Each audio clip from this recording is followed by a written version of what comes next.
Let's turn our Bibles to John chapter 14, and we're going to read verses 16 and 17 as our guiding text for tonight.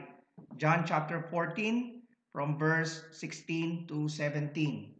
The Bible says, "And I will pray the Father, and he shall give you another comforter, that he may abide with you forever, even the Spirit of truth, whom the world cannot receive, because it seeth him not, neither knoweth him, but you know him, for he dwelleth with you and shall be in you."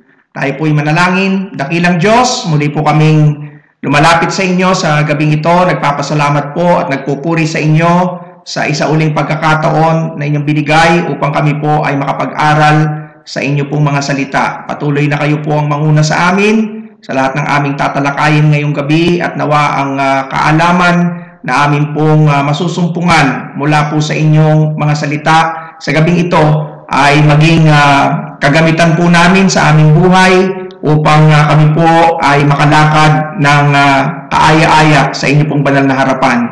Humihingi po kami ng tawad sa lahat ng aming mga pagkukulang, sa lahat ng aming mga kasalanan, sa mga bagay na aming nasuway sa inyong mga salita, at sa aming di mga pagkukulang, Panginoon. Patuloy na kayo po maglinis sa amin upang sa gabing ito ay maging kaaya-aya po kami sa inyong harapan sa aming pong pag-aaral.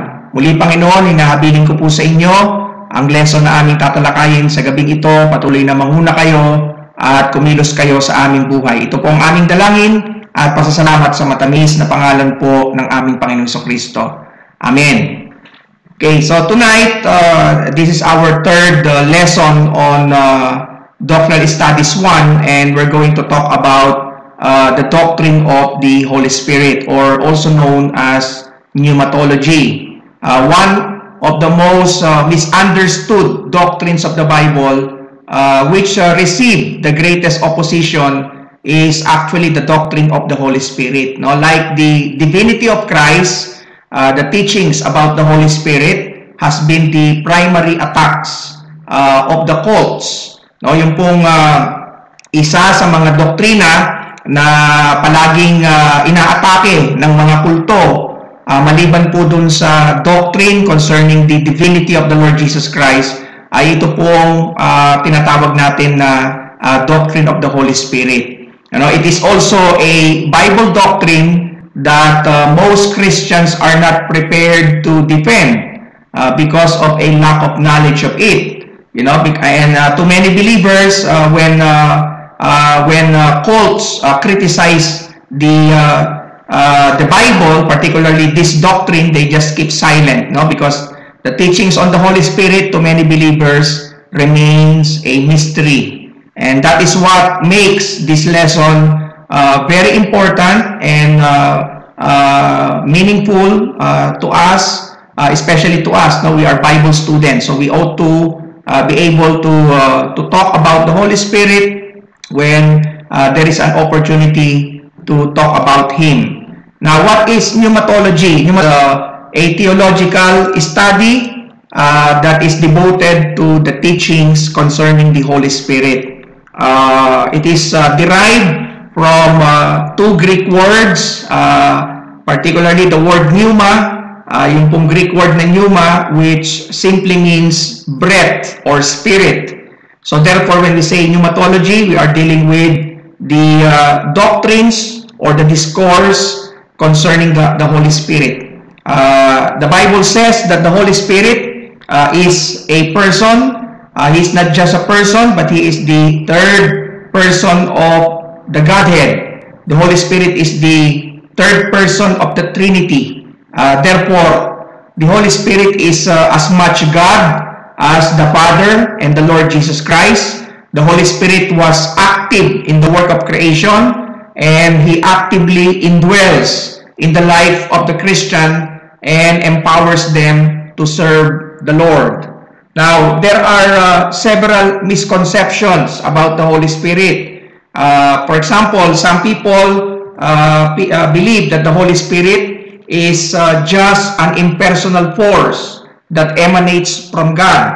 Now, particularly the Jehovah's Witnesses of the Iglesia ni Cristo itong dalawang cults na ito, sila ay naniniwala na ang Holy Spirit ay hindi Diyos, kung hindi ang Holy Spirit ay isang active force or an impersonal force that originates or that emanates from God.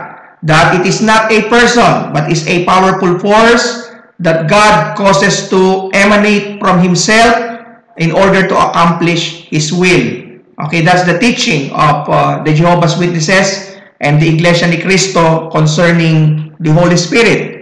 The Christian Scientist believes that the Holy Spirit is not God, He is not a person, but it is a divine science. The Mormons believes that the Holy Spirit is like an energy or a divine fluid or an energy like magnetism and electricity.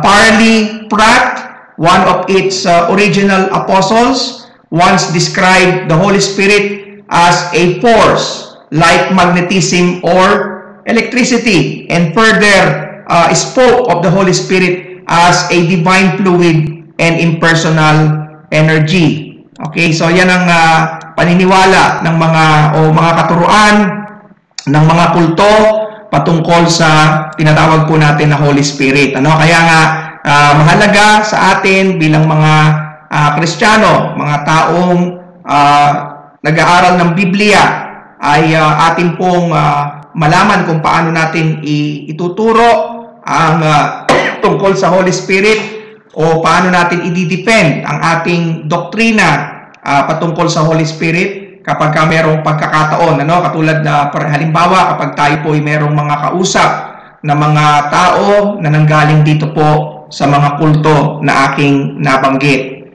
Now the Holy Spirit is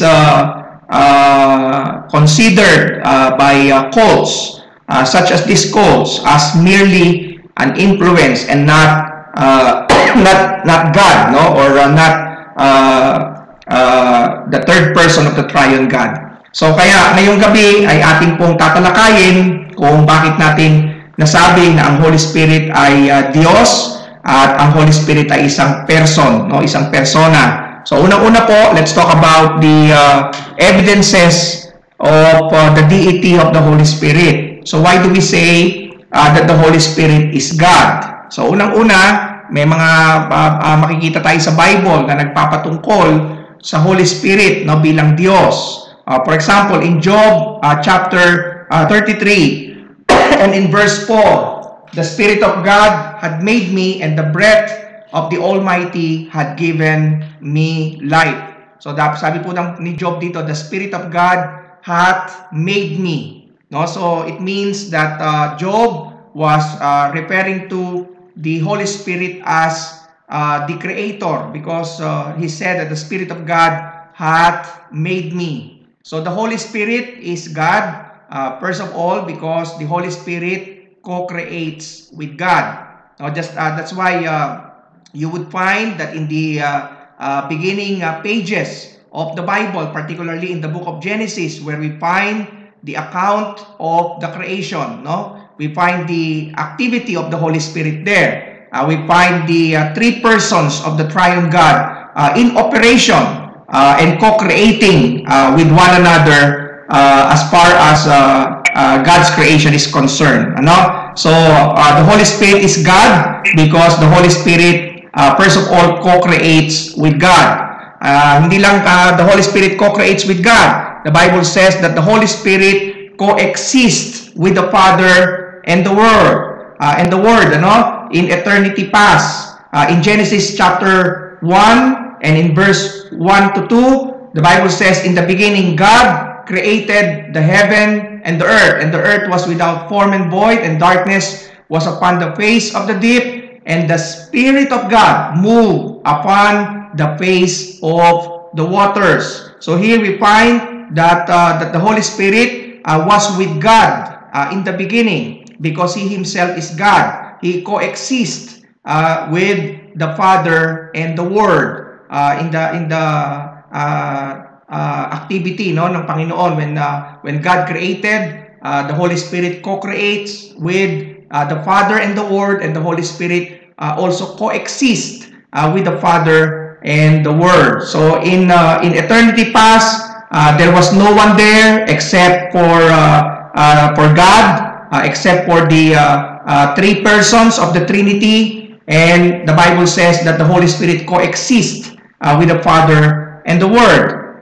John chapter 1 and in verse 1 says, "In the beginning was the Word, and the Word was with God, and the Word was God." So you combine these two verses in the Bible, no, you would see the three persons of the Trinity coexisting in the beginning. Sabi nga po ng Bible, ano pa po?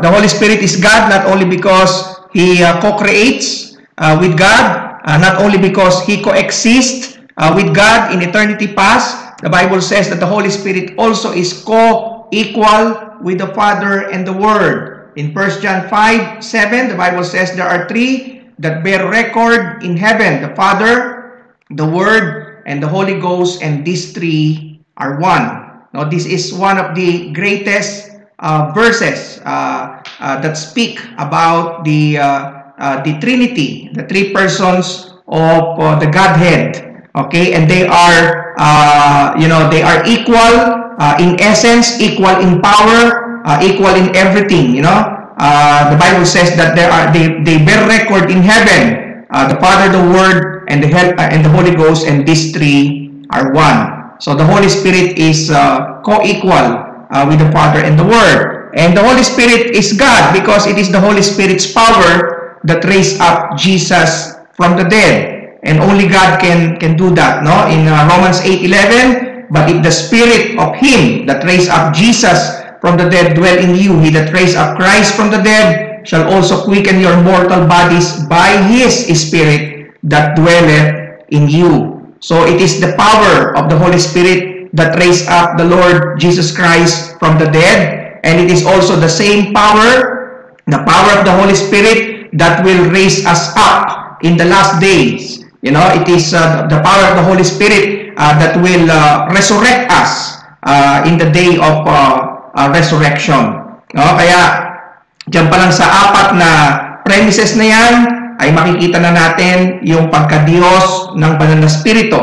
The Holy Spirit is God because He co-creates with God, with the Father and the Word. The Holy Spirit is God because He coexists with the Father and the Word, and the Holy Spirit is God because the Bible says that He is co-equal with the Father and the Word, and it is the Holy Spirit's power that raised up the Lord Jesus Christ from the dead. Okay, so yan ang isa sa mga madalas na tinatanong kung ano ba yung Holy Spirit. So yung Holy Spirit is not just it's not an impersonal force.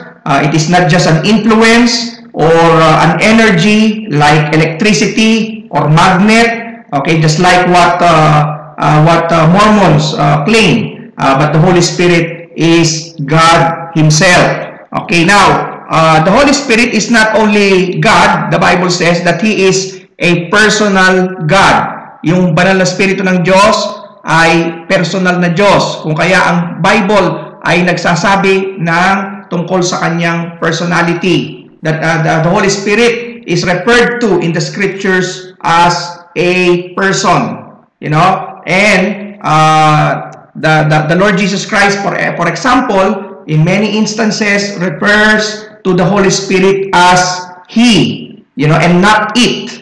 In John 15:26, the Bible says, "But when the Comforter is come, whom I will send unto you from the Father, even the Spirit of truth, which proceedeth from the Father, He shall testify of me." Okay, makikita natin the use of the pronoun He, in John 15:26, referring to the Holy Spirit. The Lord said, "He shall testify of me." And also in John 14:16, "And I will pray the Father, and He shall give you another Comforter, that He may abide with you forever." So the Lord used a personal pronoun, He, to refer to the Holy Spirit. Also in verse 17, "Even the Spirit of truth, whom the world cannot receive, because it seeth him not, neither knoweth him, but you know him, for he dwelleth with you and shall be in you. So dalawang personal pronouns yung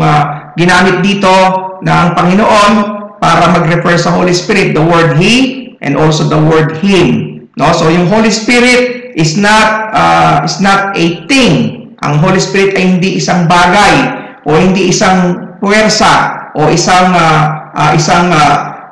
yung bang lakas no nanggaling sa Diyos, kung hindi ang Holy Spirit ay isang person, no? Kaya makikita natin na yung mga works ng Holy Spirit manifest personality. The Holy Spirit acts in a personal way, and these references are not mere personifications, but they are evidences that the Holy Spirit is a divine person. Okay? So ano-ano mga magpapatunay na yung Holy Spirit ay isang person at hindi isang bagay. Unang-una, yung mga gawa ng banal na Espiritu ng Diyos ay nagpapakita ng personality. Okay? For example, the Holy Spirit speaks. No, ang banal na Espiritu ay nagsasalita. In Acts 8:29, we find that the Holy Spirit spoke and gave direction to Philip. Then the Spirit said unto Philip, go near and join thyself to this chariot. Okay, also in Acts 10:19, we find the Holy Spirit speaking to Peter and giving him charge concerning the Gentiles. Acts 10:19, while Peter taught on the vision, the Spirit said unto him, behold, 3 men seek thee. Arise therefore and get thee down and go with them, doubting nothing, for I have sent them. No? So, sino po yung nagsalita dito? It was the Holy Spirit who gave charge to Peter concerning what he was to do with the Gentiles. In Acts 13:1 to 4, we also find the Holy Spirit is speaking to the brethren at Antioch concerning Paul and Barnabas. The Holy Ghost said in verse number 2, separate me, Barnabas and Saul, for the work whereunto I have called them. No? So it was the Holy Spirit who spoke. Diba? The Holy Spirit in 1 Timothy 4:1, the Bible says that the Spirit speaketh expressly that in the latter time some shall depart from the faith, giving heed to seducing spirits and doctrines of devils. So ibig sabihin, nagpapakita ng personality yung mga verses na ito, sapagkat dito yung sinasabi ng Holy Spirit ay nagsasalita. So hindi pwedeng magsalita ang isang bagay, di ba? Ang pwede lang magsalita ay yung person, no? Isang person, di ba? That because this is a manifestation of personality. The Holy Spirit not only speaks, the Holy Spirit also teaches. In John 14:26, but the Comforter, which is the Holy Ghost, whom the Father will send in my name, he shall teach you all things and bring all things to your remembrance, whatsoever I have said unto you. So the Holy Spirit, according to the promise of Christ, will be sent by the Father in order to teach the disciples all things. So the Holy Spirit manifests personality in the things that he does because he speaks, and the Bible says that he teaches and that he bears witness in John 15:26. But when the Comforter is come, referring to the Holy Spirit, whom I will send unto you from the Father, even the Spirit of truth, which proceeded from the Father, he shall testify of me, and he also shall bear witness, because you have been with me from the beginning. So just like a person, no, like you and me, the Holy Spirit testifies of Christ. The Holy Spirit bears witness of the Lord Jesus Christ. And the Bible says, just like the apostles who were personal beings, you know, the Holy Spirit would also bear witness of Christ. Okay, and then number 4, the Bible says that he guides, he hears, and he tells. In John 16:12, I have yet many things to say unto you, but you cannot bear them now. Howbeit, when he, the Spirit of truth, is come, he will guide you into all truth, for he shall not speak of himself, but whatsoever he shall hear, that shall he speak, and he will show you things to come. Kaya dito makikita natin na yung Holy Spirit ay naggagabay, ang Holy Spirit ay nagsasalita, ang Holy Spirit ay nakikinig at kanyang sinasabi ang mga bagay na kanyang narinig mula sa ating Panginoong Diyos, sa ating Ama. No?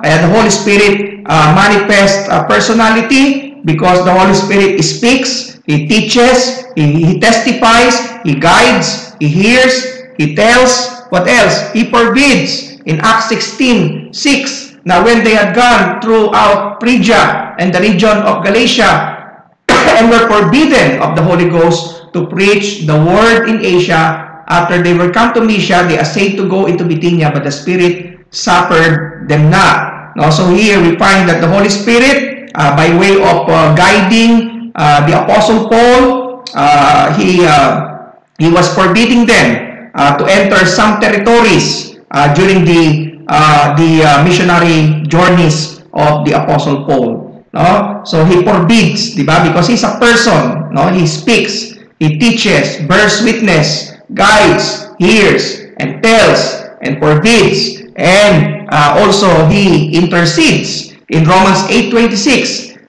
the Bible says that when we pray, it is the Holy Spirit who makes intercession for us with groanings which cannot be uttered. No, the Holy Spirit himself, a personal pronoun, maketh intercession for us. No, kaya makikita ninyo na yung Holy Spirit, he manifests personality because the Holy Spirit is not a thing. It is the Holy Spirit is a person. No, and then pangalawa, hindi lamang ang mga works ng Holy Spirit ay nagmamanifest ng personality, but also the Holy Spirit possesses personal attributes or personal characteristics because the Holy Spirit, according to the Scripture, has a mind. Romans 8:27, and he that searcheth the hearts knoweth what is the mind of the Spirit, because he maketh intercession for the saints according to the will of God. No? So this suggests that the Holy Spirit has a thinking of His own. No? Because the Holy Spirit is a person. Diba? He has a mind. And He has knowledge. No? Meron siyang karunungan. He knows the things of God. The Bible says, even so the things of God knoweth no man, but the Spirit of God. For what man knoweth the things of a man, save the Spirit of man which is in him? Even so, the things of God knoweth no man, but the Spirit of God. So these are attributes or characteristics that are exclusive only to a person and cannot be attributed to a force or to an electricity or to an energy, okay, or to anything, you know. Hindi ito pwedeng i-attribute sapagkat these are attributes or characteristics of a person. The Holy Spirit has a mind. The Holy Spirit has knowledge. The Holy Spirit has affection. No? In Romans 15:30, now I beseech you, brethren, for the Lord Jesus Christ's sake and for the love of the Spirit. No? Nakalagay po doon, for the love of the Spirit. Sapagkat yung Holy Spirit ay merong affection. Paul speaks of the love of the Spirit. No? Have you known of an impersonal force that could love? Nakakita ka na ba ng magnet na pwedeng umibig? Nakakita ka na ba ng bagay na pwedeng umibig? O itong pag-ibig ay ito ay para lamang sa isang person, no? Katulad ng Holy Spirit. Tulad natin, tayo ay person, so therefore we can love, di ba? We can have affection dahil tayo ay person. So yung bagay ay hindi pwedeng magkaroon ng affection. Katulad ng Holy Spirit. The Holy Spirit has a will in 1 Corinthians 12:11, but all this worketh that one and the self-same Spirit, dividing to every man severally as he will.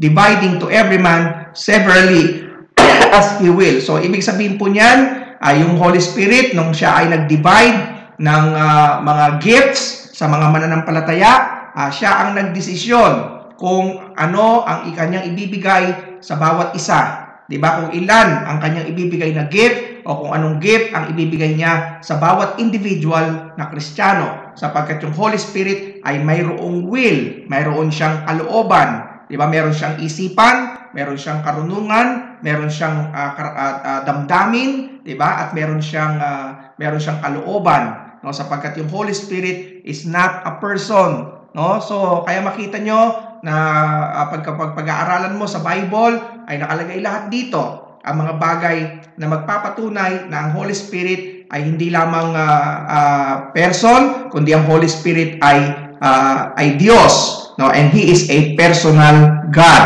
Okay? Another thing that we can say about the Holy Spirit, why we believe that the Holy Spirit is a person. According to the scriptures, the Holy Spirit can also suffer personal injuries or personal slights. Okay? The Holy Spirit is described as being recipient of actions which are applicable only of a personal entity. Okay? For example, the Holy Spirit can be grieved. He can be grieved in Ephesians 4:30, and grieve not the Holy Spirit of God, whereby you are sealed unto the day of redemption. The word grieve, it means that the Holy Spirit can be made sorrowful through our willful neglect. You know, when we neglect the working of the Holy Spirit, when we neglect the will of the Holy Spirit and the influence of the Holy Spirit in our lives, okay, the Bible says that we grieve the Holy Spirit. Diba? We can make the Holy Spirit sorrowful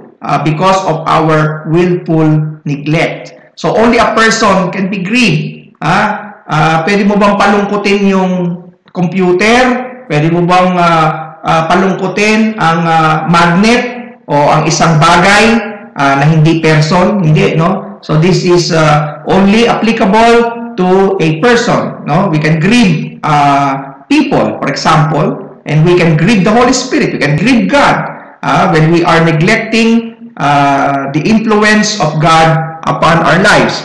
He can be blasphemed, no? Pwede siyang i-blaspheme. Sabi ng Bible sa Matthew 12:31, speaking about the sin that cannot be forgiven. The Bible says it is the sin of blasphemy against the Holy Spirit.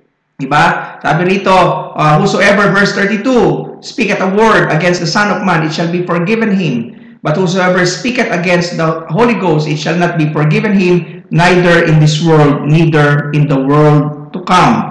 Now, verse 31, wherefore I say unto you, all manner of sin and blasphemy shall be forgiven unto men, but the blasphemy against the Holy Ghost shall not be forgiven unto men. No? So the word blaspheme means to be spoken evil of. No? Yung ibig sabihin ng blaspheme, yung ikaw ay sisiraan mo, no?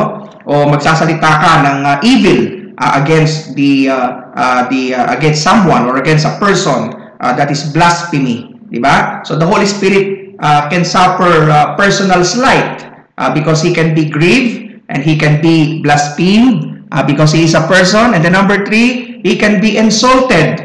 He can be insulted. You know, we can insult the Spirit of grace.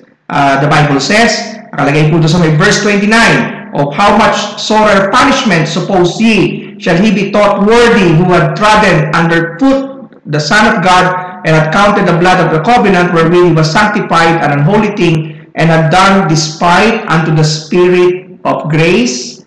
Okay, so actually here it is referring to sinning willfully.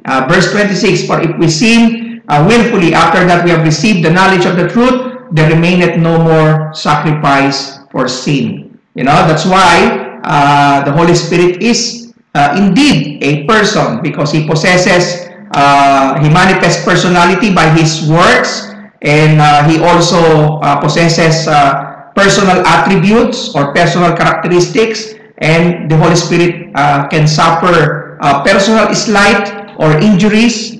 Okay? And number 4, he can be lied to. Pwede tayong magsinungaling sa Holy Spirit. Katulad si Ananias at saka si Sapphira na parehong nagsinungaling, mag-asawa sila, and they connive to lie to the Holy Spirit. And so they died instantly before the church because they lied to the Holy Spirit.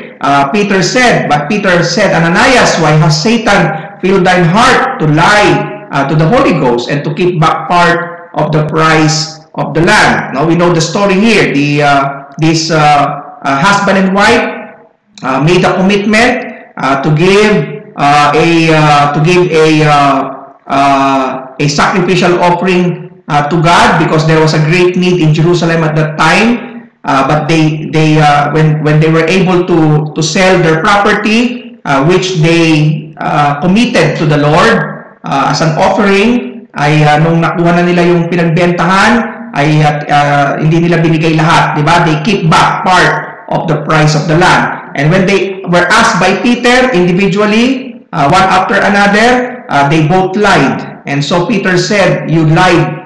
You did not lie to man, but you lied to God because you lied to the Holy Ghost. You know, because the Holy Spirit can be lied to, like in the case of Ananias and Sapphira. The Bible says the Holy Spirit can be resisted, like the Jewish leaders who resisted the message and even persecuted the messengers who were inspired by the Holy Spirit. Acts 7:51, you stiff-necked and uncircumcised in heart and ears, you do always resist the Holy Ghost as your fathers did, so do ye. You see? So can anyone lie to electricity? Pwede bang ang isang tao ay magsinungaling sa kuryente o magsinungaling sa magnet o magsinungaling sa isang bagay?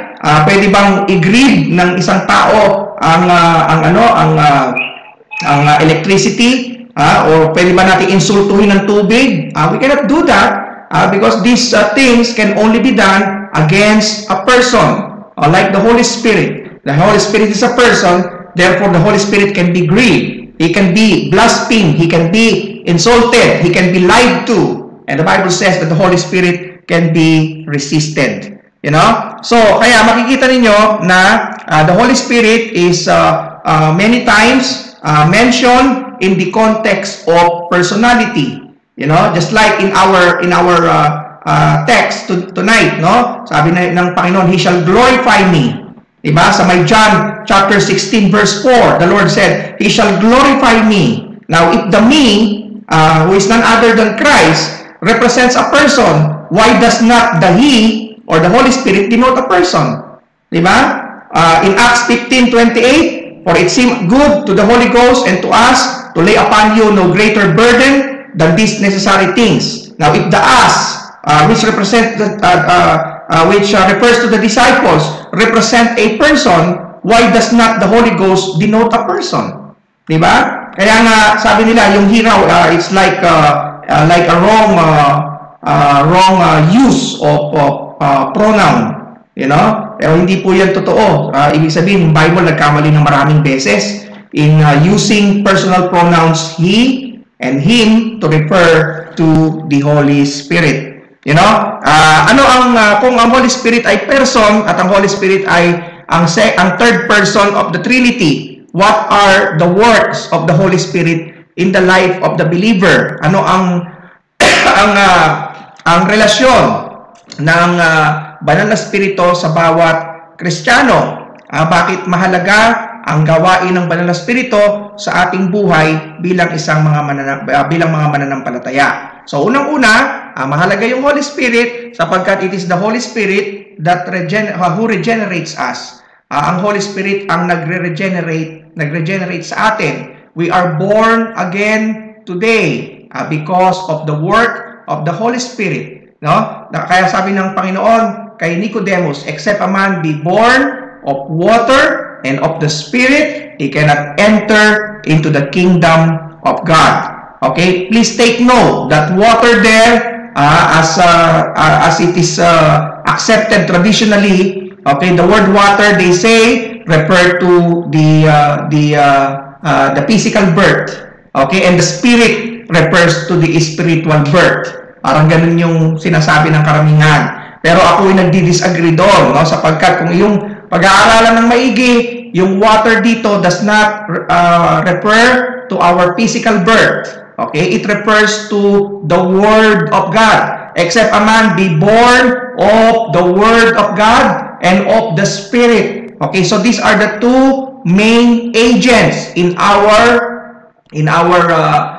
spiritual birth, di ba? In our being born again, in our regeneration. We are regenerated through the Word of God, and we are regenerated through the Holy Ghost or the Holy Spirit. And that is mentioned in Titus 3:5, not by works of righteousness which we have done, but according to His mercy, He saved us by the washing of regeneration. So yung born of water na binabanggit ng Panginoon sa John 3:5 does not in any way refer to our physical birth, but it refers to the work of the Word of God by the washing of regeneration, and that is through the Word of God and by the renewing of the Holy Ghost. Diba? Kasi ang traditional na paniniwala, okay, ng marami, kahit maraming mga Baptist, na yung born of water ay nagpapatungkol daw sa physical birth. Pero parang ano yun, no? Parang hindi na kinakailangan sabihin. Kapag yung tao, pinanganak na yan eh. Kaya tao na yan eh. Di ba? So, ba't mo pa sasabihin, maliban na ang tao ipinanganak ng nanay niya at ipinanganak ng banal na spirito, hindi siya makakapasok sa kaharian ng Diyos. You don't need to tell that. You only need to say, well, except a man be born of the Spirit, he cannot enter into the kingdom of God. Because you're talking to a man who has been born already. Di ba? So, there is wala nang weight na sabihin pa ng Panginoon yon, di ba? Sapagkat yun ay understood na. So because the Lord was not referring to our physical birth. You see, here when he talks about being born of water, okay, it refers to the washing of regeneration that can only be done through the Word of God.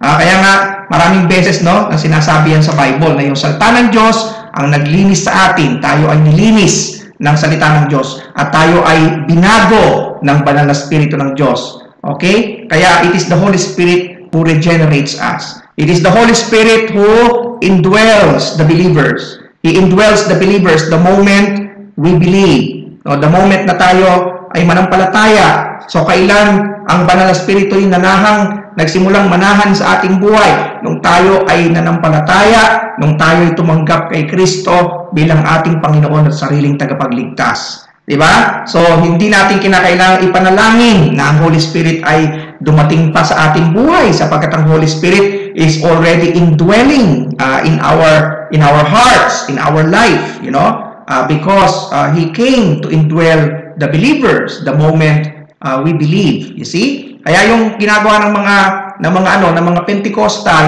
pagka kumakanta sila ng Come Holy Spirit, di ba? Yan, sabi nila, Come Holy Spirit, I need you. Come Holy Spirit, I pray. Okay, so that is unbiblical, you know? Because if you're a Christian, if you are a child of God, you do not need to ask the Holy Spirit to come, because the moment you believe, the moment you put your faith in Jesus Christ, the Holy Spirit begins to indwell, di ba? In your heart and life. You see? Kaya, hindi katulad nung araw, ang Holy Spirit nag-i-indwell din sa tao, pero yung Holy Spirit ay hindi permanent during the Old Testament times. Kasi sabi nila, kasi daw si David daw ay nanalangin, no? Na yung Holy Spirit ay dumating sa kanyang buhay. Sapagkat iba yung dispensation noong panahon ni David at iba yung dispensation sa ating panahon. After the Lord ascended up to heaven, the Bible says that that God sent the Holy Spirit to dwell in the heart of the believers. 1 Corinthians 6:19, Paul said, What, know you not that your body is the temple of the Holy Ghost, which is in you, which you have of God, and you are not your own? Sabi dito ng Bible, our body is the temple of the Holy Ghost, which is in you. Sabi ni Paul. So, ibig sabihin, nandun yung Holy Spirit sa puso ng bawat mananampalataya. Diba? So, He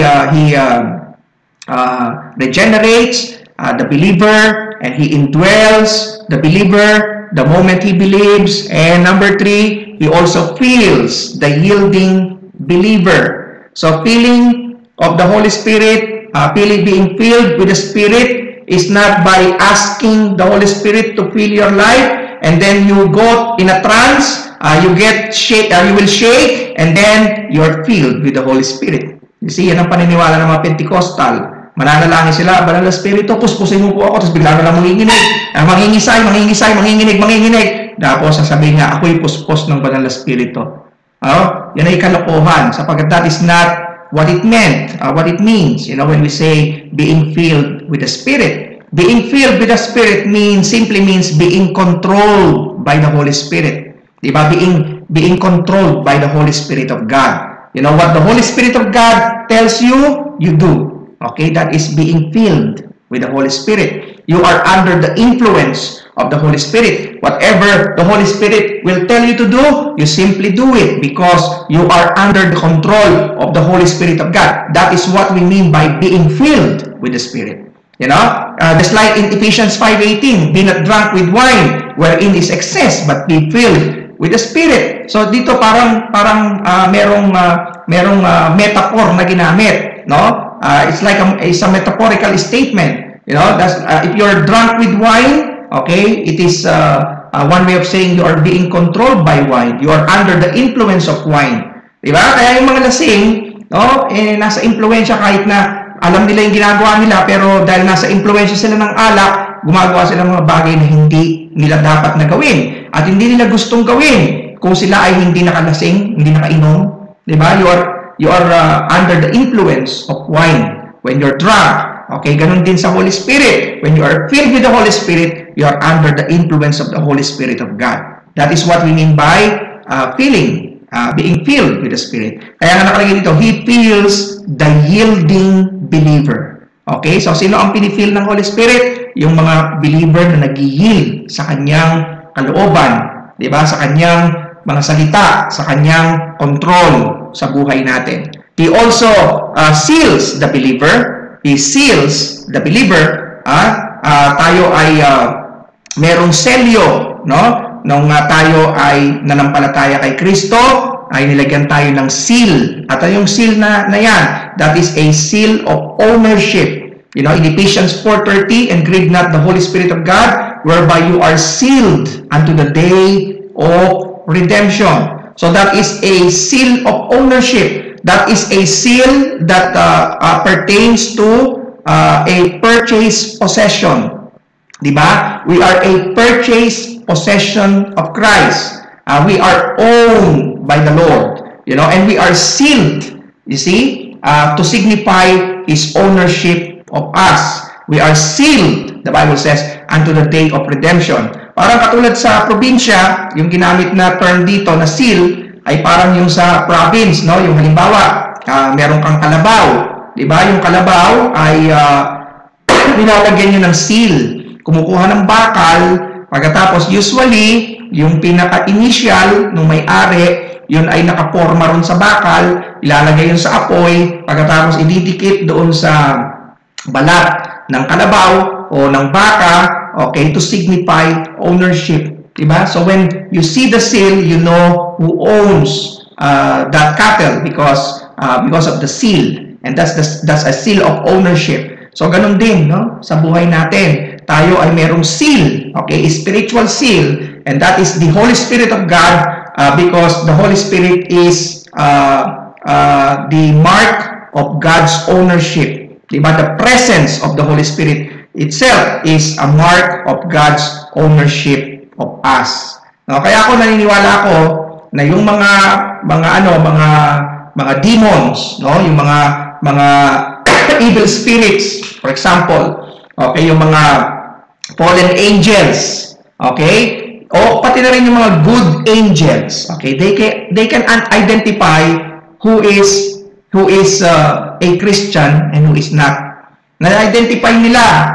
No, hindi sila nagkakamali. Kaya yung mga demons, pagka itetempt ka, no, alam nila na ikaw ay Kristiyano. Hindi sila pwedeng magkamali ng tinatawag na mistaken identity. Na tinempt nila ang isang taong hindi Kristiyano. Hindi pwedeng mangyari yun. Sapagkat alam nila, no, because of the presence of the Holy Spirit. Diba? In the spiritual realm, they can identify who is of God and who is not. because of the seal of the Holy Spirit and because of the presence of the Holy Spirit in our lives. The Holy Spirit also produces fruit in the believer's life. And this fruit of the Holy Spirit counteracts the flesh. In Galatians 5, particularly from verse 19 to 23, we see the acts or the works of the Holy Spirit, or the fruit of the Holy Spirit, and the acts or the works of the flesh. The Bible says, now the works of the flesh are manifest, which are these: adultery, fornication, uncleanness, lasciviousness, idolatry, witchcraft, hatred, variance, emulations, wrath, strife, seditions, heresies, envyings, murders, drunkenness, revellings, and such like, of the which I tell you before, as I have also told you in time past, that they which do such things shall not inherit the kingdom of God. Okay, so these are actually characteristics of the unsaved. But because we are still in the flesh, the flesh can work. Sometimes will work and will produce these works of the flesh. Diba? So how do we counteract? The Holy Spirit produces fruit in our life so that we can counteract the works of the flesh. The Bible says that the fruit of the Spirit is love, joy, peace, long-suffering, gentleness, goodness, faith, meekness, temperance. Against such, there is no law. Okay? So ito yung tinatawag na fruit of the Spirit. Diba? Kapag tayo nagkaroon ng pag-ibig, ng kagalakan, ng kapayapaan, diba? Ng mga bagay na ito na binanggit sa Galatians 5:22 to 23, ay ito yung paraan para ma-counteract natin ang gawa ng laman sa ating buhay. So He produces fruit in the life of every believer so that we can counteract the works of the flesh.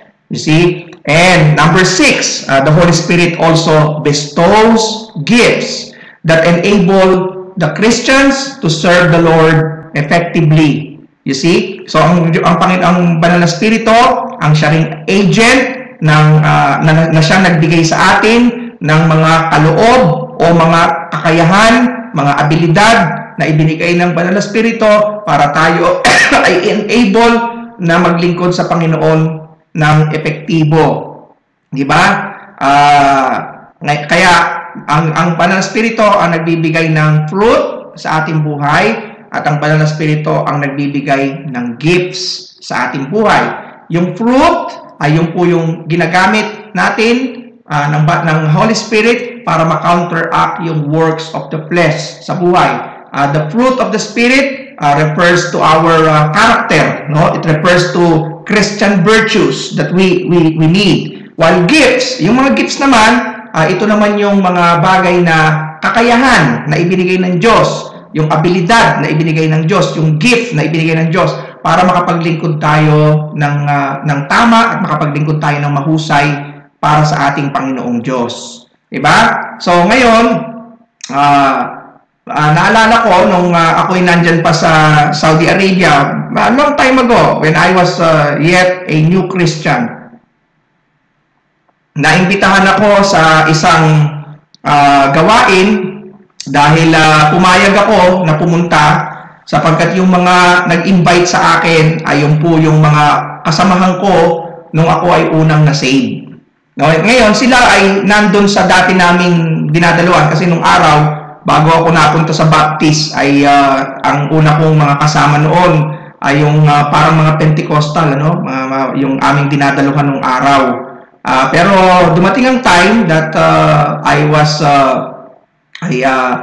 invited to a Baptist church, and then hanggang sa ako ay makita ko yung tamang katuruan sa Baptist ko, kaya doon ako nagpatuloy. Pero naimbitahan ako ng mga kasamahan ko at ang sabi nila, bakit hindi mo kami dalawin? Yung lahat ng mga kasamahan natin, mga kasabay natin, andun lahat. No? So meron kaming meeting, sabi niya, at baka pwede kang pumunta. So pinagbigyan ko, hindi ko alam na yung palang kanilang meeting, ito pala ay parang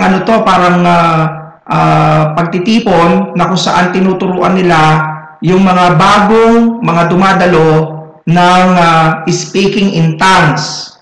No? And I know that speaking in tongues is a gift of the Holy Spirit. Okay, as mentioned in the scriptures, because even the Christians in early Christianity, they spoke in tongues, sabi ng Biblia. So itong mga tao na to ay tinuturo nila na yung gifts ay ng mga katulad nito ay they are still in operation today. You see? And I was there, you know, I was surprised, hindi na ako makaalis dahil yung pala meron palang parang nagtuturo, tinuturo yung pag-i-speaking in tongue, at saka kanilang ini-encourage yung lahat ng tao na magsalita. So pagkatapos ng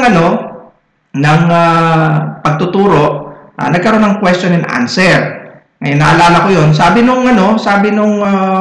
nung pinaka-pastor, sabi niya, "Oh, baka meron kayong mga gustong itanong, baka meron kayong itatanong, no, tungkol dito sa pinag-aaralan natin.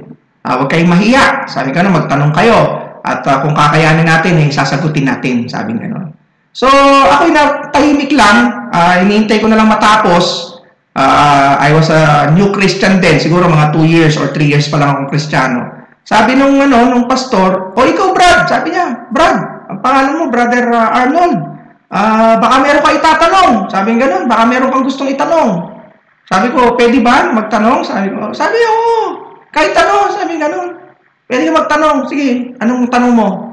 Sabi ko, "Ang tanong ko lang," sabi ko gano'n, "gusto ko itanong sana, ano bang kaibahan ng fruit of the Spirit at saka yung gift of the Spirit? Ano yung kaibahan ng fruit of the Holy Spirit at saka gifts of the Holy Spirit?" Sabi kong ganyan. Sabi nung pastor, sabi niya, "Magkaiba yon, Brad." Sabi niya, "Magkaiba yan. Yung fruit," sabi niya, "yun yung mga bunga. Yung gifts, yan yung mga kaloob ng banal na espiritu." Sa loob-loob ko, tinagalog lang niya eh. Hindi naman niya sinagot kung anong kaibahan. Merong sumagot na iba, kung ano ng mga pinagsasasabi. Merong sumagot na isa. Okay? Pero talagang hindi ko maintindihan kung saan nila kinuha yung kanilang mga sagot, Tapos, siguro napansin nila na hindi ako sang-ayon, doon sa kanilang mga sagot. Sabi ng pastor, "Brad, pwede bang ikaw ang sumagot?" Sabi gano'n. Kasi baka meron kang sagot, sabi niya. Baka alam mo yung sagot, sabi gano'n. So, pwede bang i-share mo sa amin kung ano yung sagot? Tinuturuan nila yung mga tao mag-speaking in tongues. Pinapubukas nila yung bibig, ganito gawin mo, basta hayaan mo lang na yung let the Holy Spirit flow, just open your mouth, ganyan, at biglang lalabas na lang yan. At makikita mo na lahat sila nagsasalita ng mga bagay na hindi mo maintindihan. Yun yung speaking in tongues. May mga parang tumatawa, merong gumaganon, merong dalawang words lang, o dalawang salita lang yung sinasabi. Kasi, kaya sabi nila sa akin, "Ano ang masasabi mo ba? Anong palagay mo? Anong kaibahan ng fruit of the Spirit at gift of the Holy Spirit?" Sabi ko, yung mga ibang mga binanggit nyo, naintindihan ko naman, sabi ko. Pero meron akong alam na pagkakaiba ng fruit of the Spirit at saka ng gift of the Holy Spirit. Sabi niya, "Ano, Brad? Anong pagkakaiba?" Sabi ko, yung fruit of the Holy Spirit cannot be imitated by Satan. Sabi kong ganon. Pero yung gifts of the Holy Spirit can be imitated by Satan. Pero yung fruit, sabi ko, it cannot be imitated by the devil. Aba, nagalit sa akin. Nagalit na pati yung pastor. Nag-react sila lahat.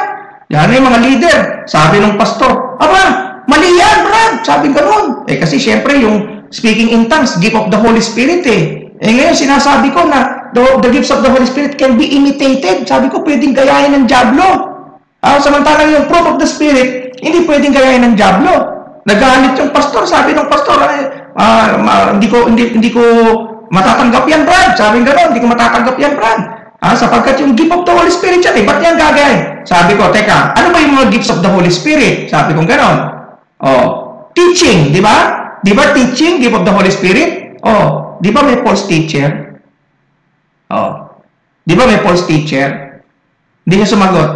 Ano ba ang gift of the Holy Spirit? Sabi ko, prophecy. Di ba gift of the Holy Spirit ang prophecy? Di ba may false prophet? Hindi niya sumasagot. Tahimik sila lahat. Sabi kong ganyan, miracle. Di ba give of the Holy Spirit ang miracle? Oh. Hindi ba noong si Moses nag-miracle? Binitawan niya yung kanyang tungkod. Pagkatapos yung tungkod niya naging ahas. Anong ginawa ng mga magicians ng Egypt? Ginaya yung ginawa ni Moses. Yung kanilang mga hawak na kahoy ay naging ahas din. Yung nga lang, yung mga ahas na yun nilulun nung ahas na ni Moses. So, miracle yun, di ba? O, di merong false miracle. O, kaya sabi ko, mag-ingat tayo. Sabi kong ganon. Kasi, baka mamaya, yung mga gifts na sinasabi natin, na itinuturo natin dito, sabi kong ganon, diablo ang pinanggalingan. Pero gusto ko sabihin sa inyo, ang diablo, hindi pwedeng gayahin ng fruit of the Spirit. Hindi niya pwedeng i-imitate ang fruit of the Spirit. Bakit? Sapagkat yung diablo ba pwedeng magkaroon ng love? Hindi. Meron bang false love? Wala. Kasi yung love yan. Hindi siya pwedeng umibig, hindi siya pwedeng gayahin ng pag-ibig sapagkat yung pag-ibig ay contrary sa kanyang nature. Because he's the father of hatred. He's the father of hate. He cannot love. Diba? But he can imitate prophecy. He can imitate miracles. Even tongues. Sabi kong ganun. Ayun. Natapos yung yung kanilang meeting. Diba? Paglabas namin, siguro sabi nung pastor, huwag niya nang papupuntahin ulit dito yan. Paglabas namin, marami akong kasabay ng mga bago. Sabi ng mga bagong kasabay ko, sabi nila, tama ka, Brad. Tama ka, Brad. No? Kasi pinipilit kaming mag-speaking in tongues pwede, sabi ko, hindi lang diablo. Kung yan, pwede gaya ng diablo. Pwede gayahin niya ng tao na hindi totoo. Hindi talaga Holy Spirit ang pinagmumulan, di ba? Kaya we must be very careful. So, yun ang isang bagay na malaking pagkakaiba nila. Yung fruit of the Spirit, sabi ko, hindi pwedeng gayahin. Di ba? So, imbis na mag-ano tayo, yung bang pag-aaralan natin, gift yan So, kung gift yan, binibigay ng libre. Ang Diyos ang nagsasabi kung ano ang gift na gusto niyang ibigay sa'yo. Hindi yan pinag-aaralan. Sabi kong ganon. No? Kaya, yung Holy Spirit, He bestows gifts that enable the Christian to serve the Lord effectively. And there are two kinds of gifts. There are two kinds of gifts. Number one, mayroon tinatawag na sign gifts. Okay, mayroon tinatawag na sign gifts. Ano yung mga sign gifts? Ito, yung mga special gifts na ginamit ng Diyos noong unang panahon sa unang century, particularly during the Apostolic Church. Okay? During the Apostolic time, ito ang ginamit ng Panginoon to turn Israel's heart back to God. Okay? These are called sign gifts. Okay? For example, doon sa may verse 17 ng Mark 16, and these signs shall follow them that believe. In my name shall they cast out devils. They shall speak with new tongues. They shall take up serpents. And if they drink any deadly thing, it shall not hurt them. They shall lay hands on the sick, and they shall recover. Okay? So, yung mga Kristiyano nung araw, nung unang panahon, mayroong mga certain Christians who were given sign gifts. Okay? Sino yung usually ng mga Kristiyano na ito? Ito yung mga apostles, particularly. Okay? Sometimes, these sign gifts are called the signs of an apostle. 2 Corinthians 12:12, truly the signs of an apostle were wrought among you in all patience, in signs, and wonders, and mighty deeds. So therefore, ang mga sign gifts, they were not for all Christians. Hindi ito para sa lahat ng Kristiyano. Okay, ito'y gift, pero hindi ito para sa lahat ng mga mananampalataya. Kahit noong unang panahon, kahit noong first century Christianity, okay, these sign gifts were not for all Christians. Okay? Ito ay para saan? Usually, binigay ito ng Panginoong Diyos para sa makita ng mga Israelites. Okay? Sabi kasi ng Bible, the Jews require a sign and the Greek seek after wisdom. They were not for all Christians. They were not for all time. Hindi ito sa lahat ng panahon. Sapagkat may panahon na ang mga sign gifts ay nag-cease Sabi sa 1 Corinthians 14:22, wherefore tongues, which is a sign gift, no? Which is a gift of the Holy Spirit. Wherefore tongues are for a sign, not to them that believe, but to them that believe not. But prophesying serveth not for them that believe not, but for them which believe. Some of these are still available today. Well, perhaps in a limited way, but not like in the first century. You know? So, yung mga sign gifts na ito. So, yung mga sign gifts, nag-cease na ito. Kailan to nag-cease? Nag-cease ito when the Bible became complete. You see? Nung nagkumpleto na ang Bible, nung dumating na yung perfect na sinasabi ng Biblia. Okay? But then, when that which is perfect is come, those that are in part shall be done away. Diba? So, sapagkat ito ay nag-cease na. No? Ano-ano yung mga sign gifts na ito? May mga binanggit ang Bible. For example, binanggit ng Bible yung word of wisdom. Okay, word of wisdom. The ability to know what people ought to do in tough situations. Word of knowledge. The ability to know something that is hidden in others. The gift of faith. Okay, hindi yung faith na nanampalataya, kundi the ability to believe God for others even when they themselves cannot believe. No, yung pwede kang manampalataya para sa iba kahit na yung tao na yon ayaw hindi manampalataya. Pwede kang manampalataya para sa kanya. Okay? The gift of miracles, a supernatural ability to prove what you are saying is from God. 'Di ba? 'Yun ang tinatawag na miracles. Yung nagpapakita ka ng mga supernatural ability para patunayan mo na yung sinasabi mo ay sa Diyos. Yung healing, the ability to miraculously cure diseases and raise the dead back to life. Kaya nung araw, kahit na si Dorcas, no, na isa ng bangkay, na namatay na, yan ay nabuhay pang maguli, ano? Nabuhay uli, 'di ba? Sa pamamagitan ng healing or gift of healing na ibinigay ng Panginoon sa apostle, lalong-lalo na kay Peter. You see, the gift of prophecy, the ability to foretell the future in addition to what the scripture says. You see? So ito, yung tongues and interpretation of tongues, ito ang mga tinatawag na sign gifts. Kaya tinatawag sila ng sign gifts sapagkat ito yung mga gifts na ginamit ng Diyos noong panahon na ang Bible ay hindi pa kompleto. Diba? Kasi ang mga apostles, mind you, no? Ang mga apostles, when they preached the Word of God in the first century, they were not using the scriptures that we usually use today. Kasi today, when we share the gospel, we use Romans 3:23, we use Romans 6:23, we use Romans 5:8, we use Romans 10:13, we use 1 John 5:11 and 12, we use John 3:16, we use John 14:6, we use the New Testament whenever we preach the gospel, we use the New Testament, di ba? Now, please take note that in the first century, the New Testament was not yet available. Okay, they were written in those times, but they were not compiled and they were not copied until some time later.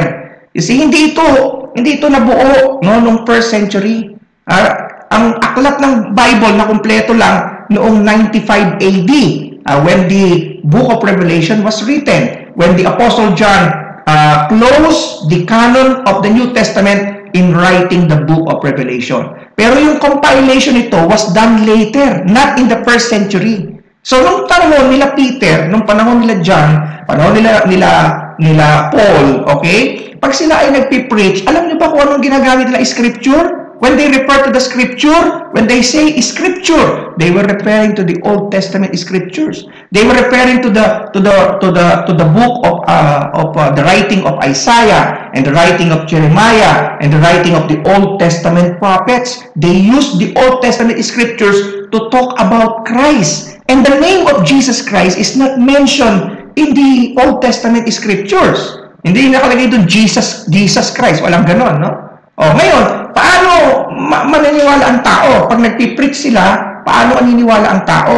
Na yung, sapagkat nagpipreach sila, ang pinipreach nila ay si Jesus Christ at ang ginagamit nilang reference ay Old Testament. Kaya ang ginawa ng Diyos, binigyan niya ng special gifts yung mga sign gifts, yung mga apostles nung araw, para kapag sila ay nag-preach, yung kanilang preaching minsan ay mayroong kinakikitaan ng kapangyarihan ng Diyos sapagkat gumagawa sila ng miracle, gumagawa sila ng mga bagay na kamangha-mangha, nagpipreach sila sa mga lingwahe na hindi nila alam, no? Hindi nila pinag-aralan, hindi yun ang kanilang wika.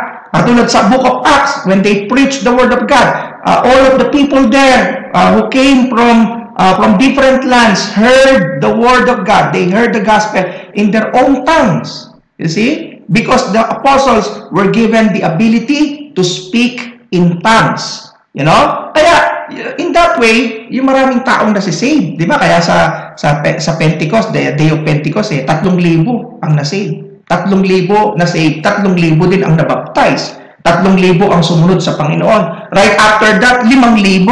Right after that, marapakaraming tao. Sapagkat dala-dala nila, hindi lamang ang gospel, dala-dala nila yung mga sign gifts. You see, para patunayan na yung kanilang pinipreach ay ang katotohanan, ito'y nanggaling sa Diyos, binigyan sila ng kapangyarihan ng Diyos para makita ng tao ang kapangyarihan ng Diyos at makita ng tao na ang kanilang mensahe ay galing sa Diyos. Ngayon, nung na-complete na yung Bible, hindi na kinakailangan. Diba? Sapagkat yung Bible was completed. You see? Kaya merong mga gifts na hindi na nag-ooperate, no? Sa panahon natin. Yung mga sign gifts. You see? So, may healing ba hanggang ngayon? Siyempre, meron. If you pray for the sick, God will heal the sick, di ba? Pero hindi katulad ng araw, kapag may gift of healing, ang isang apostle, hinawakan niya, gagaling niya, kahit patayan, mabubuhay yan. Nagagawa pa ba ngayon yan? Hindi na. Di ba? So, pwedeng meron pa rin healing? Yes, meron pa rin. Sapagkat naniniwala tayo sa kapangyarihan ng panalangin. Di ba? May milagro pa ba ang Diyos? Natural naman, no? Sapagkat ang Diyos ay Diyos ng miracle. So, maraming miracle sa ating buhay. Pero hindi katulad ng araw na kapag pinukpok ng isang tao ang isang bagay, pwede magkakaroon ng bagay na kamangha-mangha na mangyayari because of the gifts of miracle. You see? So, kailangan pa ba ng gift of prophecy ngayon? Hindi na. Bakit? Kompleto na yung Bible eh. Ano pang dapat mo idagdag sa Bible? Diba? So, yung prophecy is no longer prophecy. It is no longer the foretelling of future events. Prophesying today is the foretelling of the Word of God. You see? Kaya may sign gifts. Okay? Ngayon, merong pangalawa yung tinatawag na service gifts. Ano yung service gifts? Ito yung mga ability na ibinigay ng Diyos, okay, para makagawa tayo ng mga bagay sa paglilingkod sa Panginoon. Diba? At ito yung mga gifts na they are still in operation today. They are still operational. Yung mga sign gifts, wala na. Tapos na eh. Because the Bible has been completed already. The Bible already testifies. The Testaments are complete. The Old Testament refers to the New Testament and the New Testament refers to the Old Testament. So we find the references concerning the death, burial, and resurrection of Christ in the Bible. So, ano pa ang kailangan mong patunayan na si Kristo yung Messiah? Nakalagay na doon mismo sa Bible. Kaya noong nakompleto ang Bible, the sign gifts also cease to exist. Di ba? Hindi na nag-ooperate. Pero may mga gifts pa bang natira? Meron pa bang mga gifts na naiwan? Marami. Yung mga tinatawag na mga service gifts. Okay, for example, in Romans 12:6-8, nakikita natin dito yung mga service gifts. Having the gifts differing according to the grace that is given to us, whether prophecy, let us prophesy according to the proportion of faith, or ministry, let us wait on our ministering, or he that teacheth on teaching, or he that exhorteth on exhortation, he that giveth, let him do it with simplicity, he that ruleth with diligence, he that showeth mercy with cheerfulness. So meron ditong ilang certain service gifts na tinawag ng Bible o sinabi ng Bible o binanggit ng Bible. Ano yon? Sabi rito, whether prophecy, let us prophesy according to the proportion of faith. So yung prophecy dito, hindi na foretelling. Okay? Hindi na yung foretelling, F-O-R-E.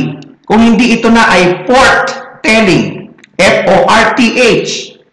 Diba? Nung araw, ang prophecy sa sign gifts, foretelling. Nasasabi mo yung future events. Kung ano yung mangyayari sa susunod na panahon.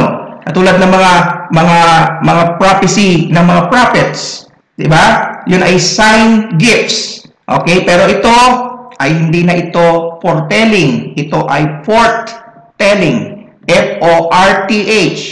You see? Sapagkat ito yung pagpapahayag ng salita ng Diyos. So it is another word for this is the word preaching. You know, whether prophecy, let us prophesy according to the proportion of faith. That is preaching. Or ministry. What is ministry? Serving. Let us wait on ministering. Or he that teacheth, teaching, on teaching. Or he that exhorteth, encouragement. Diba? So merong mga taong binigyan ng gift na mag-preach. Merong mga Kristiyanong binigyan ng gift na meron silang gift of ministry, yung talagang mapaglingkod sila. Lahat ng Kristiyano naglilingkod. Pero meron talagang mga certain Christians who were given this particular gift. You know? Because their joy is to serve. Diba? Meron talagang ganong tao no? Meron ganong Kristiyano, yung talagang kagalakan niya yung maglingkod. O, talagang gawa siya ng gawa. Diba? Kahit na yung iba, wala nang ganang maglingkod. Pero siya ay hindi na apektuhan because he has that gift of ministry. Or he that teacheth, merong mga taong binigyan ng kaloob ng Diyos, ng kakayahan na magturo. Diba? So, yung pagtuturo, dalawa yan. Meron kang gift, no? Para maging effective ang pagtuturo, merong gift, and at the same time, nag-aaral ka. Diba? So, kahit na minsan, merong taong nag-aaral, pero dahil walang gift, hindi masyadong effective. Diba? Pero kahit na ikaw may gift, kung hindi ka nag-aaral, paano ka magiging effective? Diba? Sabi ng Bible, study to show thyself approved unto God, a workman that needeth not to be ashamed, rightly dividing the word of truth. Verse 8, or he that exhorteth, the word exhort means encourage, on exhortation. He that giveth, you see, giving is a gift. You know, giving is, yung giving na tinutukoy dito, hindi lang yan yung command na ibinigay ng Diyos sa lahat ng Kristiyano, kundi meron talagang Kristiyano na talagang giver. Yung talagang may gift ng giving. Di ba? Yung talagang kahit na yung kanyang sariling kakainin lang, ibibigay niya pa sapagkat yun ang kanyang kagalakan. Yun ang kanyang gift. You see? Merong Kristiyano na hindi masyadong prominent ang kanyang ministry. Hindi siya nagpi-preach, hindi siya nagti-teach, hindi siya nagtuturo o nagli-lead, pero yung kanyang gift naman nandun sa giving. Diba? Sabi rito, he that giveth, let him do it with simplicity. He that ruleth, what is ruling? Administration. The gift of administration. Diba? Sa church, merong mga tao, especially men, even women, no? Na merong gift of administration. Kapag halimbawa, merong kailangang i-administer, merong kailangang ayusin. Diba? Tatawagin mo lang siya, at sasabihin mo lang sa kanya yung gagawin, ganito lang ang gusto ko. Ano ba, sabihin ng pastor, siya na yung bahala, no? Meron siyang gift of administration. Diba, hindi lang lalaki, kahit mga babae, among projects for women, for example, they have this gift, diba? He that ruleth with diligence, he that showeth mercy with cheerfulness, the gift of mercy. So marami, no? Na mga gifts na binabanggit ang Bible, na tinatawag nating mga service gifts. You see? Kaya hindi lahat ng gifts para sa lahat ng panahon. Merong mga certain gifts na hindi na nag-i-exist, di ba? Katulad ng gift of tongues, you know? Why do you need to speak in tongues today when the gospel can be preached in languages that can be understood by men? You know? Hindi na kailangan yan di ba? Yung tongues, hindi po yan yung bang babbling o gibberish words na walang meaning. Hindi yun ang tongues. Nakatulad na nakikita natin sa mga Pentecostal churches. Ang tongues, ang ibig sabihin ay known language. Diba? You speak in another language. You speak in a language that is not known to the speaker but is known to the hearer. You know, that's why it's a gift. Halimbawa, hindi naman ako marunong mag-Bisaya. Yung makikinig ay walang ibang language na naiintindihan kundi Bisaya. Ngayon, bigla ako nag-Bisaya, nag-preach ako. ng Bisaya ang aking gamit na lingwahe, hindi ko naman alam yun, yung language na yun. Yun ang gift of tongues. Oo. Hindi ka naman marunong magsalita ng Indiano. No? Tapos bigla na lang na nakapag-preach ka, ang ginamit mong salita ay salita ng Indiano. No? Narinig ng hearer sa kanyang language ang gospel na hindi naman known sa'yo yung language na yon. Yun ang totoong tongues. Hindi po yun yung no? Parang Indiano lang yung naginaya mo Di ba? Nakikita ko yung mga nagtatangs, no? Dalawang words lang ang lumalabas o dalawang salita lang na pinag-uulit-ulit tapos sasabihin tongues. Yung mga nagtatangs ngayon, paano pastor yung mga nagtatangs ngayon? Maraming ibig sabihin yan. Unang-una, pwedeng niloloko niya yung sarili niya. Di ba? Pangalawa, niloloko ka niya. Pwedeng niloloko niya yung sarili niya na meron siyang gift na hindi na naman nag-i-exist. O kaya naman, niloloko ka niya. Di ba? Pangatlo, niloloko siya ng diablo. Baka ginagamit ng diablo yung emosyon niya para isipin niya na meron siyang gift, na kumpinsido siya. Di ba? So, pero lahat yan, panloloko yan. Sapagkat yan ay hindi na nag-i-exist ngayon. Di ba? So, these are gifts. The service gifts, however, yung ating pong mga gifts ay dapat nating gamitin para sa kapurihan ng Diyos. Meron tayong lahat ng gift. Ako'y naniniwala na lahat ng Kristiyano, tulad ng sinabi ng Bible, may kanya-kanya tayong gifts. Di ba? It is for us to discover. The Lord already gave this gift. But if we don't develop them, hindi natin dinidevelop, hindi natin dinidiscover, hindi natin dinidevelop, hindi nagagamit. Di ba? So, minsan merong gift na yung magaling umawit, no? Yung kanyang pagkanta. So, ano yun exhortation yun. Gift of exhortation. Pagka umawit ka, tapos marami na be-bless. Di ba? At talagang na-challenge sa kanilang buhay bilang Kristiyano. So, yan po ay mga gifts, no? So, kanya-kanya tayo ng mga gifts. Hindi lahat ay binigyan ng gift of preaching. Di ba? Hindi lahat binigyan ng gift of teaching. Hindi lahat ay merong gift of administration. So, the Lord, the Bible says, the Holy Spirit divides severally as He will. Okay, then, in the scriptures, the Bible uses several metaphorical expressions to refer to the Holy Spirit. And these metaphorical expressions emphasize the nature and the working of the Holy Spirit. Okay, when we say metaphorical, we refer to figurative or symbolical expressions. Mga symbolic expressions. So, ang Bible ay merong mga tinatawag na metaphor, okay, na nagpe-pertain sa Holy Spirit. Na kapag ka iyong narinig, ang metaphor na ito, meron itong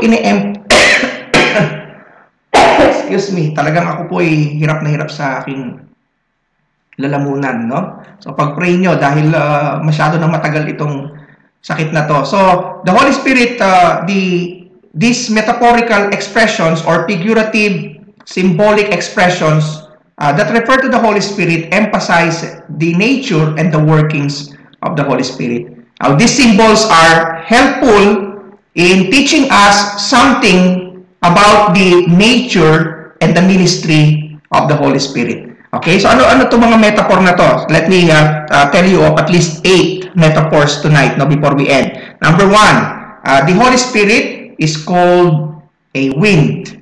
No, it is one of the metaphors of the Holy Spirit is the wind in the Bible. Jesus referred to the Holy Spirit as a wind. No, like in John 3:8, the wind bloweth where it listeth, and thou hearest the sound thereof, but canst not tell when it cometh, and whither it goeth. So is everyone that is born of the Spirit. Now, the wind is a metaphor which emphasizes the nature of His moving in the hearts of people in order to give them life and to bring them faith. You know, the Holy Spirit comes like a rushing mighty wind. Sabi nga po dun sa Acts chapter 2 verse 2 to 4, no? Ang Holy Spirit ay dumadating na tulad ng isang mabilis na makapangyarihang hangin, no? So ano ang ini-emphasize dito? Bakit inialin tulad ng Holy Spirit sa wind? Sapagkat yung tinutukoy nito ay yung moving ng Holy Spirit. Diba? It moves in the hearts of people like the wind moves. You know? And the Bible says the wind, you don't know where it goes. You only hear the sound, but you cannot know kung kailan ito darating. Diba? At kung kailan ito aalis. Ganon din ang pagkilos ng Banal na Espiritu sa ating buhay. Diba? It is the moving of the Holy Spirit in the hearts of people. Okay, number 2, the Holy Spirit is portrayed, no, or compared to water. The metaphor of water portrays the Holy Spirit as the one who can fulfill the deepest longings of the heart to know God. Now, John 7:37, in the last day, the great day of the feast, Jesus stood and cried, saying, "If a man thirst, let him come unto me and drink."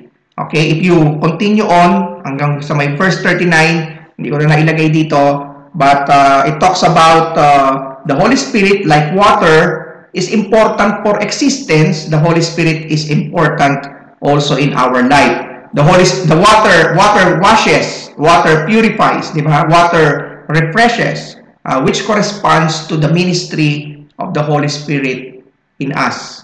Diba? It is the Holy Spirit that washes us and purifies us and refreshes us, you know, to do more, to labor more for the Lord. No? Number 3, the Holy Spirit is another metaphor that symbolizes the Holy Spirit is the dove.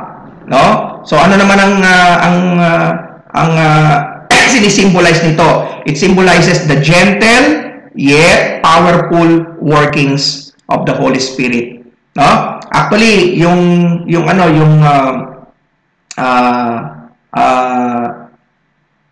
kalapate, di ba? It is like a gentle creature, di ba? So yung kalapate, okay, is a gentle creature that is easily shooed away. So madaling bugawin yung kalapate. So katulad din kung paano ang Bible sinasabi sa atin, winawarningan tayo against grieving the Holy Spirit.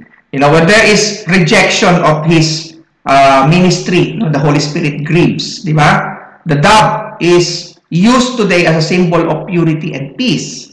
But in the Bible, the dove is used to symbolize the gentleness of the Holy Spirit, but the powerful workings of the Holy Spirit upon us. Okay, number 4, the Holy Spirit is also compared to a clothing, no? Itong metaphor na to, it carries the idea of being dressed by another person so that one is characterized by this new clothing. Now, the gift of the Holy Spirit is made available so that we might be able to preach the Word of God all throughout the world. The Holy Spirit is compared to a guarantee, no? An earnest, sabi nga sa Ephesians 1:14, which is the earnest of our inheritance until the redemption of the purchased possession unto the praise of His glory. So the Holy Spirit is not just a seal, but the Holy Spirit is an earnest. The word earnest means guarantee or a first installment, parang deposit, no? Or a down payment. Like for example, you purchase something and then hindi mo pa kukunin yung bagay na yon, i-reserve mo yung bagay na yon, babalikan mo bukas, pero para sigurado na hindi yan maibebenta sa iba, na ito hindi mapapasa kamay ng ibang tao, kailangan magbibigay ka ng deposit, magbibigay ka ng down payment, meron kang first installment, di ba? O, yung tawag doon sa language ng Bible, ito yung tinatawag na earnest. Okay, which is the earnest of our inheritance until the redemption of the purchased possession unto the praise of His glory. So the Holy Spirit is like a first installment, no, to our redemption. 'Di ba? Yung ating yung ating kaligtasan, parang pauna, no, na ibinigay ng Diyos yung Banal na Espiritu. Kaya yung Banal na Espiritu will be with us forever. Diba? It secures a legal claim to the article or to make a contract valid. No? You have to give an earnest. Diba? So, ganun din ang Diyos. No? Pinurchase tayo, pero yung pinaka-redemption natin ay doon pa sa time ng araw ng resurrection, pero tayo sigurado na tayo sa Panginoon sapagkat binili tayo ng Panginoon at yung pagbili ng Panginoon sa atin, naglagay siya ng deposit, naglagay siya ng guarantee. At yan ay walang iba kundi yung presence ng Holy Spirit sa ating buhay. Diba? So the present gift of the Holy Spirit is the guarantee that the totality of what has been promised to us will someday be fulfilled. You see? And that's our redemption. Number 6, the Holy Spirit is compared to a seal. Sabi dito, grieve not the Holy Spirit of God whereby you are sealed unto the day of redemption. Tulad ng aking sinabi, yung seal is in the ancient world referred to a mark as a means of identification, so that the mark denotes ownership and also it carries the protection of the owner. Okay? So, the Holy Spirit is a seal of divine ownership of the Christian. And therefore, it denotes security and it denotes protection on our part. We are under the security of the Holy Spirit and we are under the protection of the Holy Spirit. Number 7, another metaphor of the Holy Spirit is fire. And fire represents the holy presence of God. Kaya time and again, we find in the Bible that the fire used to represent the holiness of God and the presence of God. Now, for example, the burning bush, that's representing the presence of God. No, before Moses, di ba? The pillar of fire by night, the fire on Mount Sinai, the fire at the tabernacle, di ba? So the Holy Spirit has taken up residence in our hearts, and to make this transformation a reality, okay, yung Holy Spirit ay nag-abide sa ating buhay. So, tulad din ng apoy, ang apoy ay nagre-refine, ang apoy ay nagpo-purify, ang apoy ay nagwa-warm, nagpapainit, nag-i-illuminate. So, ganun din ang Holy Spirit. Ang Holy Spirit ang nagre-refine, ang Holy Spirit ang nagpo-purify, ang nagwa-warm ng buhay ng ating puso at nag-i-illuminate ng ating puso sa Panginoon, di ba? And then lastly, another metaphor of the Holy Spirit is the oil. No? It is also regarded as a symbol of the person and the ministry of the Holy Spirit. In biblical times, the oil is used to consecrate. It is used to ordain, like for example, ordaining priests unto God. It is used to consecrate the kings of Israel. The kings of Israel were anointed with oil as they took up office. You know, in the ancient times, the oil is used to keep the lamps burning in the holy place. The oil is used to anoint the sick, di ba? So the Holy Spirit must be involved in every area of the believer's life. It is the Holy Spirit that consecrates. It is the Holy Spirit that ordains us to the work of God. It is the Holy Spirit that keep our hearts burning for God. He is our spiritual lamp, di ba? The Holy Spirit is involved in every area of the believer's life. Kaya He is compared, no, to an oil, di ba? Kaya makita natin, no, na yung Holy Spirit ay napakahalaga sa buhay ng isang mananampalataya ng Diyos. Ang Holy Spirit ay Diyos. Ang Holy Spirit ay person.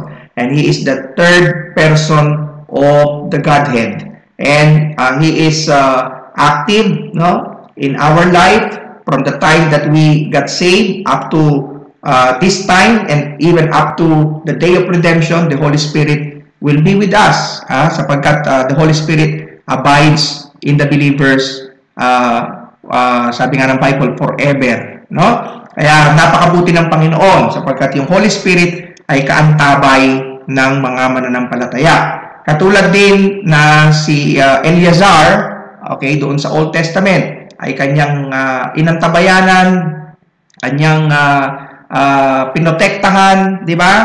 Si Rebecca, hanggang si Rebecca ay maihatid kay Isaac, no? Para kanyang maging bride. Ay ganun din yung ministry ng Holy Spirit. no, dito sa mundong ito para sa mga mananampalataya ng Diyos. Sapagkat tayo mga Kristiyano, tayo yung bride ng Panginoon, di ba? Tayo yung bride ng Panginoon. Kaya yung Holy Spirit accompanies us. The same way, Eleazar, who was an emblem of the Holy Spirit in the Old Testament, type of the Holy Spirit in the Old Testament, the same way he accompanies Rebecca. Ganon din ang Holy Spirit. Ina-accompany niya ang church, ina-accompany niya ang bride ng Panginoon dito sa mundong ito. Hanggang sa tayo ay kanyang maihatid, di ba? At magkaroon ng time na tayo mamimit na natin yung ating groom na walang iba kundi ang ating Panginoong Jesucristo. No? Kaya salamat sa Panginoon at maraming salamat sa inyong pakikinig ngayong gabi. Manalangin po tayo, dakilang Diyos. Salamat po sa inyong mga salita. Salamat po sa lahat ng mga bagay na inyong inihayag sa amin, lalong-lalo po patungkol sa Holy Spirit. Tunay nga po na ito ang isang katuruan na maraming Kristiyano ang hindi handa na ipagtanggol, lalong-lalo po sa mga atake ng mga taong hindi naniniwala sa Holy Spirit bilang Diyos at bilang third person of the Trinity.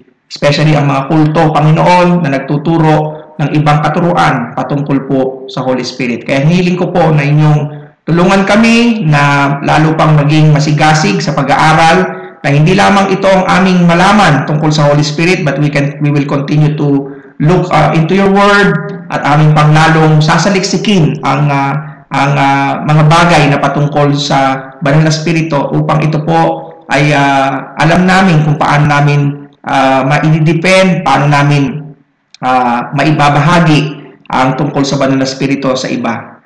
Salamat po sa inyong mga salita at nawa pagpalain niyo ang inyong mga anak sa inyong pag-iwaiwalay.